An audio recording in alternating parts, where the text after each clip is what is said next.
Magandang umaga mga kabay. So meron po akong repair mga kabay, 39252 pa rin, letter D. Kasamaan to kahapon. Hindi ko natapos mga kabay, meron pa tong tatlong rotary hammer. Kasunod nito pagkatapos kong i-estimate to. So ito mga kabay, umaandar. Ang problema, wala na siyang palo, tsaka yung langis tumatagas na sa harap. Ayan po. Ayan, papandarin ko po mga kabay.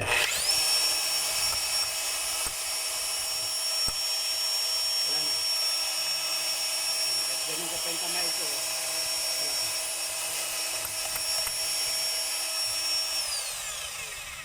So maaring putol po yung connecting rod yan mga kabay. Ayan, pati o-ring, magpapalit tayo niyan. So tara mga kabay, bubuksan natin. Tingnan natin kung anong nangyari. So ayan mga kabay, natanggal ko na po yung dulo ng spindle. Ayan. So ito na lang po yung sa housing niya.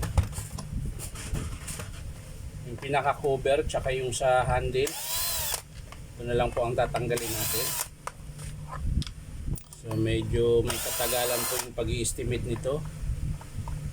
Dahil ang dami pong bubuksan.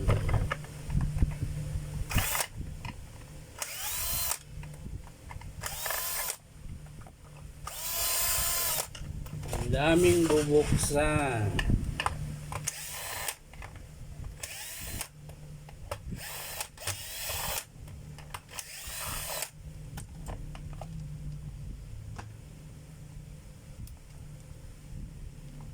Yun.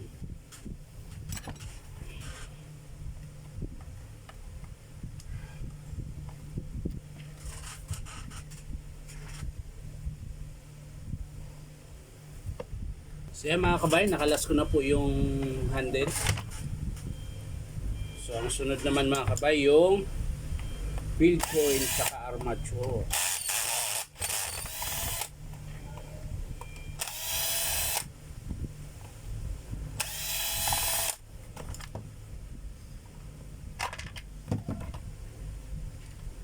So yan, okay pa po yung field coil niya mga kabay, malinis po, ibig sabihin hindi po sira yung seal dito sa armature. Ngayon yung armature naman niya mga kabay, kailangan din natin magpalit ng armature. Ayan po. Pansinin nyo po yung armature mga kabay. Ayan po. Medyo malalim na po. Tsaka may tama yung bar. Ayan. So masiklab po ang andar niyan mga kabay pag ganyan. So magpapalit din po tayo niyan.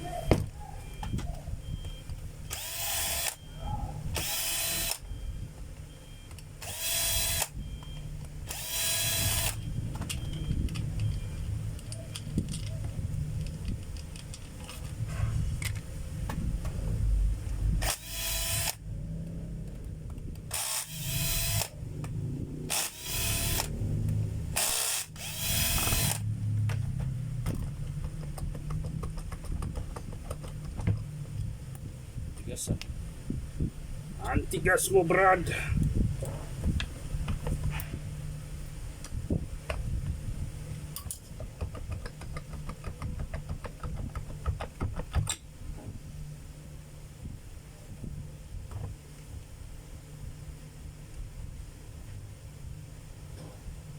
So yan mga kabay, yung seal niya tsaka bearing okay pa po, wala po siyang palag. Ayan.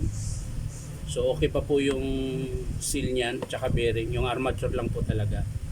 Ngayon, yung intershaft niya mga kabay, yung ano, connecting rod, yan ang ating alamin kung naputol. Ayun, putol nga mga kabay. Ayan.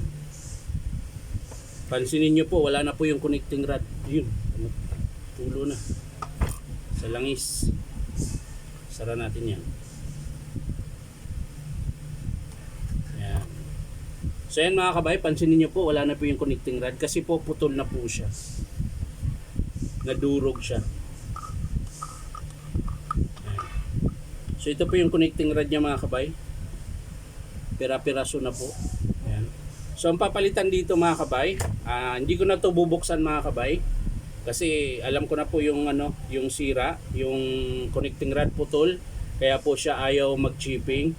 Tapos kung bakit tumagas yung langis dito, yung dalawang o-ring niya dito mga kabay, sira din yun, kaya tumagas po yun. So yun yung papalitan natin. At syempre yung o-ring sa striker tsaka yung sa piston. Yun po yung papalitan natin mga kabay. So hindi ko na bubuksan yan at hindi ko na rin papakita kung paano buuin. Papakita ko na lang sa inyo mga kabay kapag in-approve ng customer. So unang sira niya mga kabay, ito po armature. Yung carbon brush niya mga kabay, hindi tayo magpapalit dahil sobrang haba pa po ng carbon niya. Ayan. Armature, connecting rod, dalawang o-ring, tatlo. Tatlo pala yung o-ring dito sa harap. Dito, tatlo. Tsaka isang o-ring sa striker, tsaka o-ring sa piston at connecting rod. Yun po yung papalitan dito sa model na dito 5810. So yan lang mga kabay, hindi ko na ipapakita. Maraming salamat sa panunood at syempre pa-like and share na rin po. Bye-bye.